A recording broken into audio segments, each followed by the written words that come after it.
नमस्कार. आकाश घरी येतो आणि काही प्रॉपर्टीचे पेपर रागिणीला दाखवत म्हणतो, आई ही महाजनांची सर्व प्रॉपर्टी मी तुझ्या नावावर करत आहे. असे पेपर मी बनवलेले आहे आणि त्या पेपरवर मी आता सही करत आहे. त्यानंतर ही महाजनांची प्रॉपर्टी सर्व तुझ्या नावावर होईल. त्यावर रागिणी खुश होते. आकाश म्हणतो, भूमीचं असं म्हणणं आहे तू केवळ आणि केवळ प्रॉपर्टीसाठी माझ्यावर निस्वार्थी प्रेम करतेस. पण एकदा प्रॉपर्टी तुझ्या नावावर केली की तू सिद्ध करून दाखव भूमीला की तू माझ्यावर निस्वार्थी प्रेम करतेस.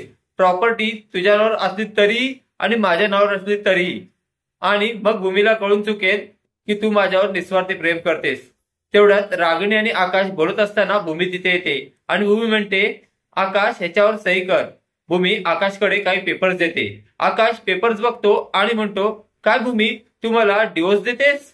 त्यावर भूमी म्हणते, हो मी तुला डिवोर्स देते. त्यानंतर आकाश म्हणतो, पण का?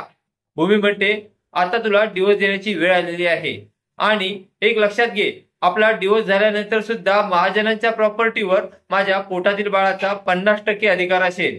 ते ऐकून रागिणी आता टेन्शन मध्ये आलेली असते.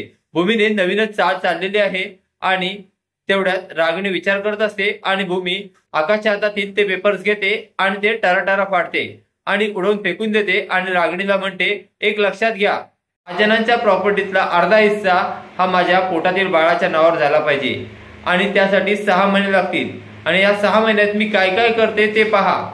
असं बोलून भूमी तिथनं निघून जाते. आता भूमीने रागिणीचे चांगलेच 12 वाजवले आहेत. असेच मालिकेचे नवनवीन अपडेट पाहण्यासाठी व्हिडिओला लाईक आणि चॅनलला सबस्क्राईब करायला विसरू नका. थँक्यू.